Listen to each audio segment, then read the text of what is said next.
Ladies and gentlemen and boys and girls, from Lima Shenanigans of 1977, it's Tuesday, and you know what that means. It's time for the NXT Event Center Wrestling Report. And now here's the man that will bring you all the wrestling happenings from the WWE Superstars of tomorrow, Eric M. Lima. Thank you very much, Mr. Announcer, sir. Well, hello there, everyone. Welcome to yet another episode of Lima Shenanigans 1977. Hope you all had a wonderful day. Hope you guys are having a great day. My day was so-so, but dodged a few bullets here and there, so to speak, from metaphorical ways. Metaphorically speaking, but, doing good. So I hope you guys, are having a good day, and I know I'm having a great day, and, I do apologize for the live streaming. Has been, my computer had been acting very goofy, didn't want to do anything, but now I did manage to get a stream going, and I do apologize, but, however, enough of all that crap. I almost lost my work hat, because I almost threw it away, because I was, because I bought myself a new thing, and so a new suitcase to put it on my stuff in and all that good stuff. So yeah, it's been that kind of day. But however, we gotta get to it before I get some sleep here. We're gonna talk about what happened on NXT. That was over an hour ago. It was the fallout from NXT Showdown and TNA Bound for Glory that happened this past week, this past weekend and all, because some NXT talent was involved in both, and TNA and talent were involved in both events. As you know, Halloween Havoc is coming back. In fact, it'll be a week from this Saturday, so the final Saturday of October, as you know. Excuse me.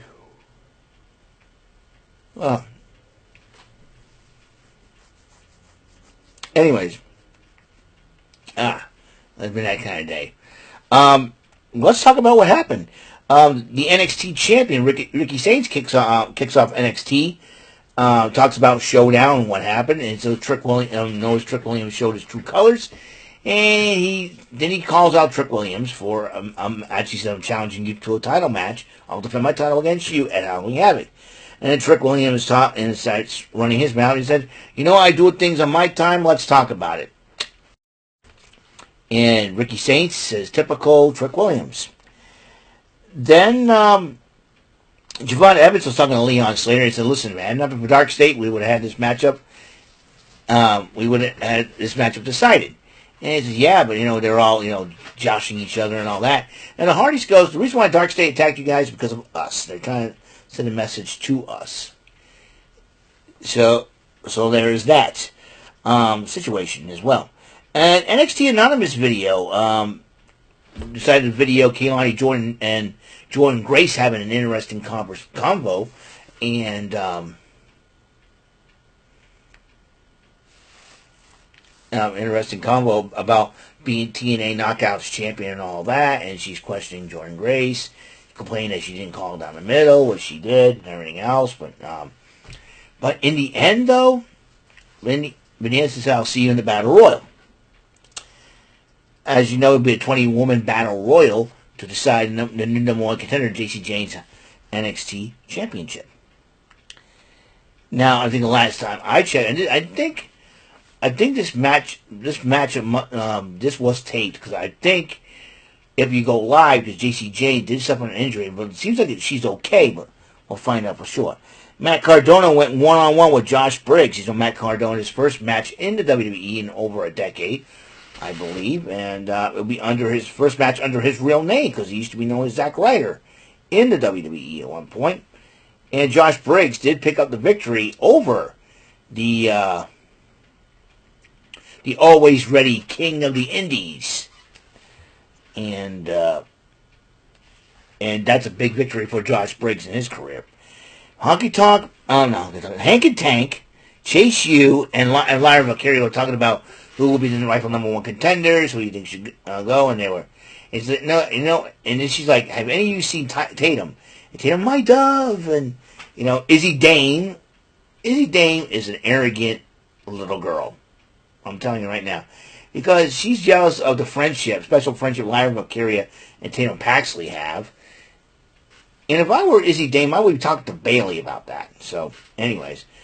And then Izzy Dane goes, while you two try to go after those tag team titles, I'll be one step closer to being women's champion. And then Lyra Valkyria looks at her and goes, what about Tatum? Looks like Izzy Dane only cares about herself, is just using Tatum. I'm telling you right now. That's my personal opinion on that. Fatal Influence addresses a former member, Jasmine Nix. As you know, Jasmine Nix is no longer with the company and decided to write her off that way. And she had a former member has failed us, but she was attacked. And she said, well, somebody had to prove themselves, and you proved it, and then some. Lainey Reed will officially be the newest member of Fatal Influence, replacing Jasmine Nix, replacing the recently released Jasmine Nix in the group. So there you go. Then another matchup has happened. El Hijo del Wagner Jr., Dr. Wagner Jr., I should say, interpreted as Dr. Wagner III, went up against Lexis King. And El Hijo del Wagner Jr., El Hijo del Dr. Wagner Jr. Why would they call him Dr. Wagner III, man? I can't know El Hijo del Wagner Jr. It's El Hijo del Dr. Wagner Jr. Why don't they call him Dr. Wagner III, for God's sakes? Man, you can't, I don't know how, man. The luchador names, I don't, there's some names I don't get. El Hijo, these second and third generation luchadors, El Hijo del Dr. Wagner Jr. I'm trying to pronounce that. It's like, can you guys call him Dr. Wagner the third next time? For goodness sakes, you go hibba hibba hubba hubba hubba hubba hubba hubba hubba hubba hubba hubba hubba hubba hubba. Yeah. Anyways, so Dr. Wagner the third, that's what we're calling him from now on, calls out Ethan Page. Ethan Page comes out. He says, and he's bragging, he's running his mouth. He goes, I will challenge you for the North American title, but it ain't just an ordinary matchup. A Day of the Dead match. That means anything goes. And Ethan Page does not look happy. So the North American title will be on the line. So El Hijo del Dr. Wagner Jr. will try to be a double champion. So then Ava and Santino Marella were talking to Slater and Evans and said, hey, is there a team that we can take on? And he said, well, no, we got a triple threat match and all that. And, and then Stax comes up and says, hey, and it looks like her and Ariana Grace are together. And then Stax is running his mouth about Leon Slater. So, and then Ariana Grace whispers to Santino, as you know, Ariana Grace and Santino Marella are like father and daughter. And then Santino rolls his eyes, can you give my future son-in-law an X Division title shot? And Ava goes, you know what? Okay, that's fine. And Javon Evans was kind of shocked, and I think Javon Evans knows what's up. So he said, well, I'll keep an eye on this matchup, okay? You do your thing. And then all of a sudden you hear all the commotion going on, and Trick Williams just jumped Ricky Saints. And Ava's calling for a medical. Zarya went one-on-one with the Glamour Blake Monroe. And it looks like Blake Monroe is Williams' new favorite female wrestler. And besides Mommy, William the Conqueror. William Braun's new favorite female wrestler besides Mommy. Anyways, because as you know, Ruka and Zarya were talking in the locker room beforehand, and said, about the Maybelline. I forgot to write that down. So about the Maybelline makeup and all, and she goes, you get to. Maybe Blake is right. So I will do this match on my own. And Sol Ruka's like, come on, Zarya. But Sol Ruka did come out because Blake Monroe was about to use a steel chair.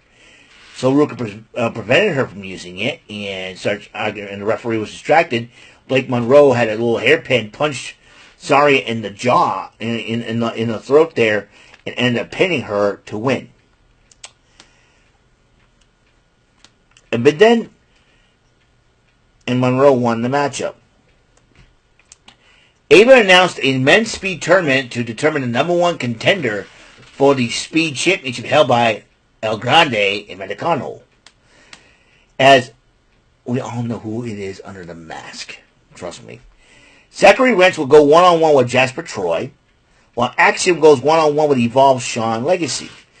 And then the triple threat tag, Hank Katang versus Chase U, that's Cale Dixon and Uriah Connors, and the Cullings,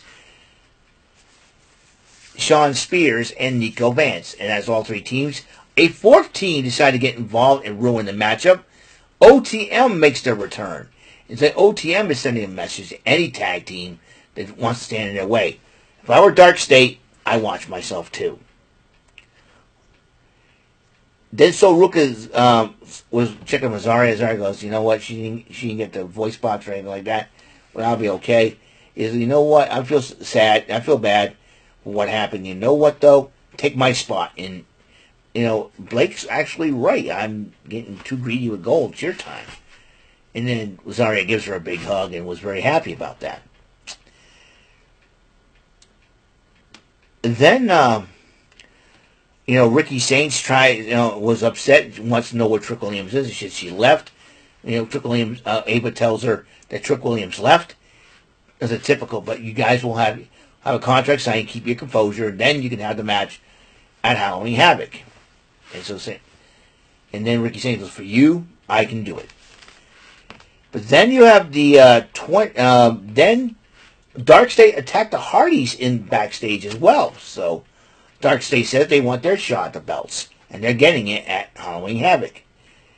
20 women number one contenders Battle Royal, including TNA knockouts, Heather by Elegance, the Warriors, the Inspiration, Mara Sade. There was a special moment when Mara Sade and Lash Legend hugged each other and all that. Jada Parker was eliminated by Lash Legend and attacked Zaya Brookside afterwards. But then during that matchup, Blake Monroe comes out because Sol Ruka was actually out there. Blake Monroe attacks her, prompting Zarya to eliminate herself and save Sol Ruka. Then the matchup was waited until it went down to the final four, I believe. Izzy Dame and Tatum Paxton of the Culling, Jordan Grace and Kendall Gray, who had a nice showing in the matchup. But then when Kendall Gray was eliminated, it was down Jordan Grace and Izzy Dame was struggling, and then Jordan Grace clothesline Izzy Dame going over the top rope. But the momentum, Jordan Grace went with it. But Tatum Paxley stood in the ring, and she's now the number one contender for the NXT Women's Championship at Halloween Havoc, which prompted Lyra Valkyria, prompted Fatal Influence to come out to confront Tatum Paxley. Then Lyra Valkyria runs by them and celebrates with Tatum Paxley. I wonder if that will lead to a six-woman tag. Will Izzy Dame and Lyra Valkyria get along? That could be. Well, right now, next week the men's speed matches will happen next week. Plus, the X Division title will be on the line as Leon Slater defends it against Channing Stacks Lorenzo with the lovely Ariana Grace in his corner. Well, that is it for today's episode of Eric Lima Shenanigans of 1977, 2608 of the show. Tomorrow we got the Joker's Wild, we got Evolve, and AEW Dynamite 3-hour special.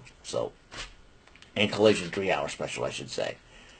So, that is all there is to it. So I hope you guys had a wonderful day. And until those next episodes come around, that will be tomorrow, Mr. Announcer, take us home.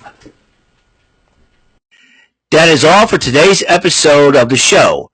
This is Mr. Announcer speaking for Eric Lima Shenanigans of 1977. A Big Beefy E and do it for Bob Saget production, and in association with a Raving Bull for 3000 Telepictures and Distribution. Thank you for watching another episode of Eric Lima Shenanigans of 1977. See you later on the next episode of the show. Goodbye for now.